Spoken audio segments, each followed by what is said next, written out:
Hi guys, welcome to Joe's RC Corner, and today we're going to be doing a very special review. Finally got in the mail the other day, Radiomaster TX16S. So stay tuned guys, we're going to do an aeromodeller's perspective on this radio.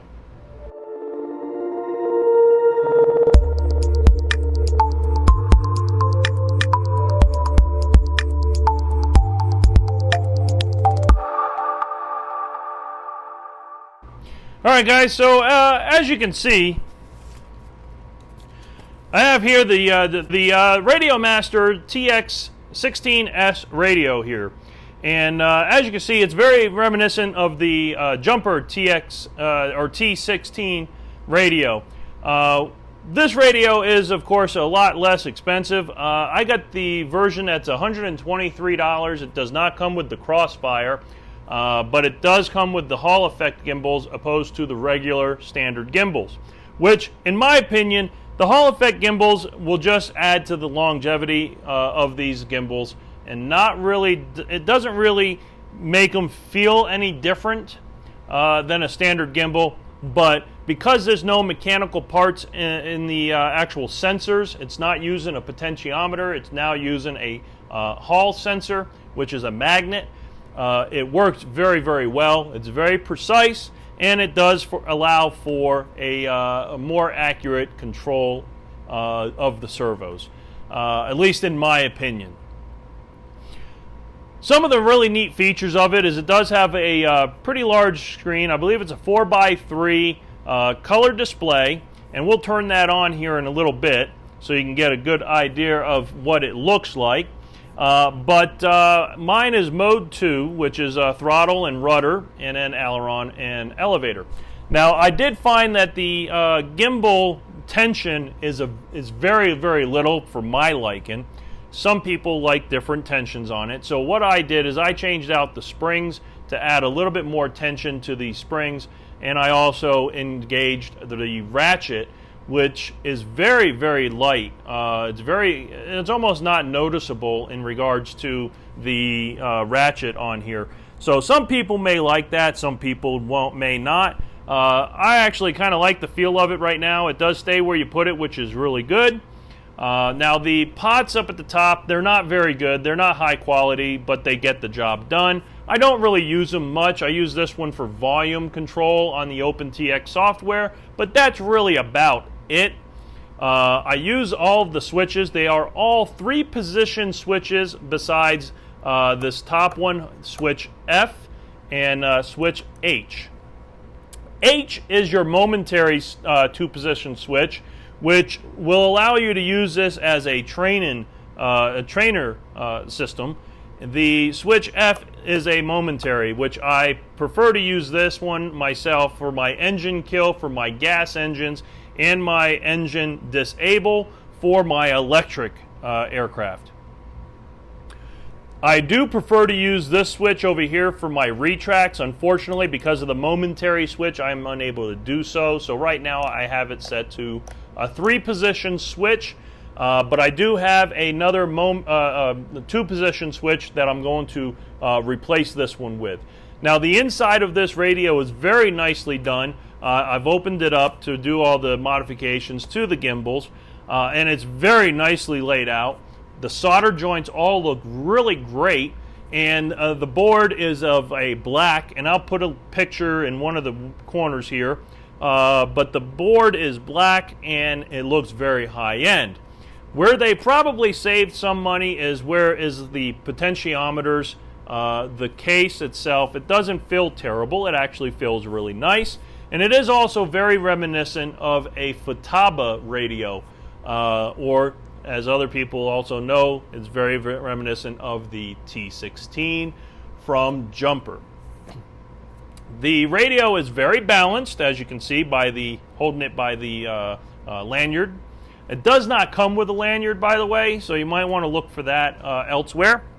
It does have a port, a USB-C port up here on the top, and your DSC port for wired trainer box.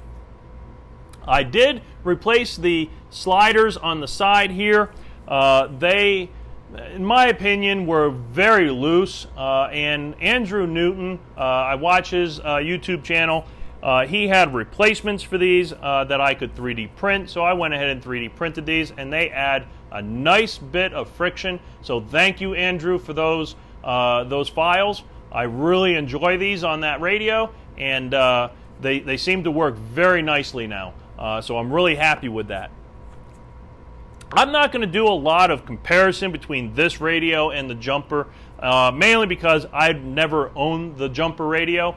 So my comparisons will be to a radio that I've used for quite some time now, and that is my Spectrum DX8G2.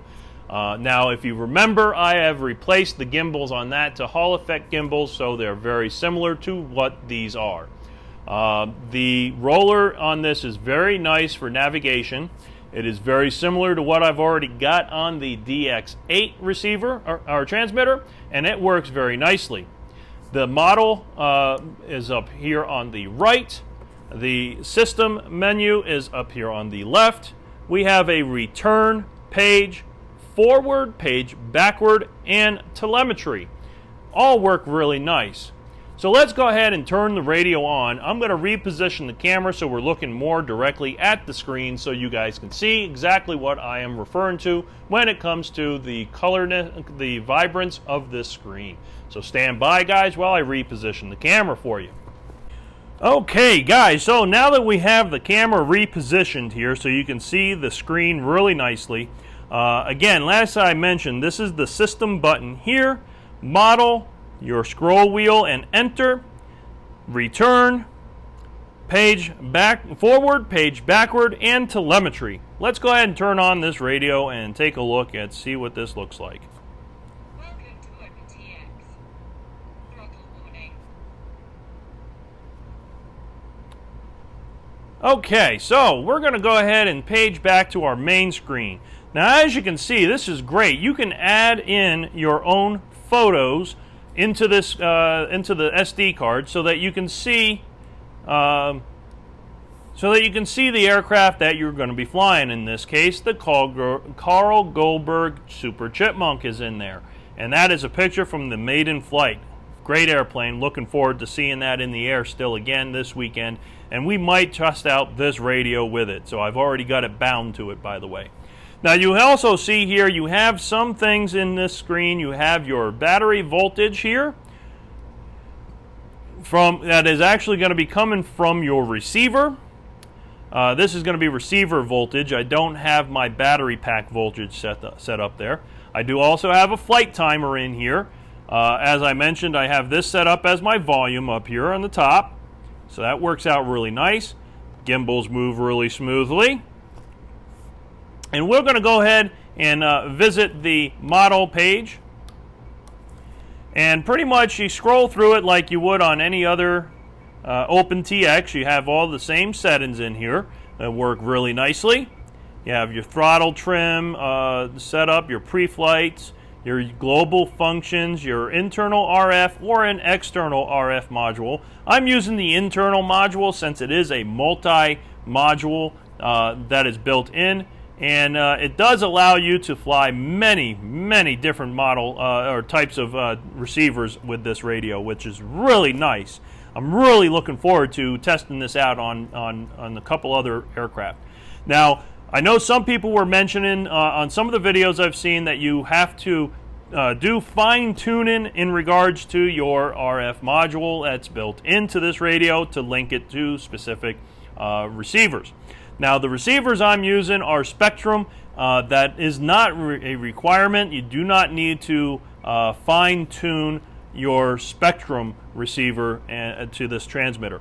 However, Free Sky, the FR Sky receivers, you might need to do so. So just keep that in mind to make sure that your aircraft and your radio are set up perfectly so you do not lose any range. So moving along through the Spain page, so that's your first model page setup. We're going to scroll over. You have helicopter setup, which I'm not going to be using this much for helicopters, but that's great to know that it is there. And maybe in the next version of firmware, when I update it to allow the touchscreen to work, maybe I will remove the heli portion of the radio, because I don't use that programming. So here you have your flight mode settings, and there are tons of flight modes. You're looking at 8 different flight modes that you can use. I'm sorry, 9 including 0, that you can utilize for setting up your model for different types of functions. You also have your inputs, which I have aileron, elevator, throttle, and rudder, because I'm running a Spectrum receiver. Again, moving on to mixes. Now this is where the magic happens in most of the mixing. Now what is nice is that I'm using an AS3X receiver, so all of my mixing is actually done in the receiver, not from the transmitter. So no matter what transmitter I use, I'm good to go. Not to mention, if you remember in the last video on the Super Chipmunk, when I was talking about mechanically setting up your aircraft correctly, when I bound this radio to my receiver, everything was perfect still. None of the trims changed in the mechanics of my radio setup. So all I had to do was minor fine tuning. I have not needed to do that because I have that mechanically set up perfectly on the airplane. So we do have the aileron, elevator, throttle, rudder, and switch 5 is on my D over here, and that is my retract switch. I do have my switch E used for my mode switch, which gives me 3 position modes that are programmed into the AS3X receiver. All your inputs and reverses, your sub-trims are on this page. You have your flight curves, your global variables, which I don't really use much of. Logic switches, again, don't use those much. Then my override, which is this switch here, and that will allow my motor to be killed, so that way when I'm plugging in the battery, I am safe. Moving along, you have your telemetry page, and it does find all the telemetry coming in from a Spectrum receiver as well. A2 is your battery, is your receiver voltage. You also get your RSSI and some other things that have something to do with your sensors on that receiver, such as your temperature receiver, your RPM, and your battery voltage if you had the correct adapters for that. I don't have that set up, so I don't worry about it, but it is cool that it is there, and I might check out some of these when I set it up on a gas airplane, and I will make sure to show you guys how I do that when we get to that stage. So now we're back to the main page where you can pick out your picture, your all that fun stuff, your flight timer, and so on. Okay, so all in all, it's a pretty nice looking radio. I'm pretty impressed with it so far. I have not flown it yet, but we're going to be going out to the field this weekend with the radio, and we will go ahead and put it through its paces. So next week, make sure you hit that like button, hit the subscribe button. We'll see how this radio performs with airplanes from an aeromodeller's perspective, opposed to a flight, a first pilot view perspective. FPV flying is great. It's just not for me. And I know that some people were interested in seeing how this radio performs with model airplanes.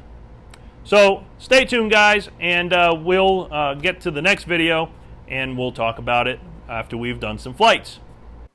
So make sure you hit that like button, hit the subscribe button, and make sure you keep building and keep flying.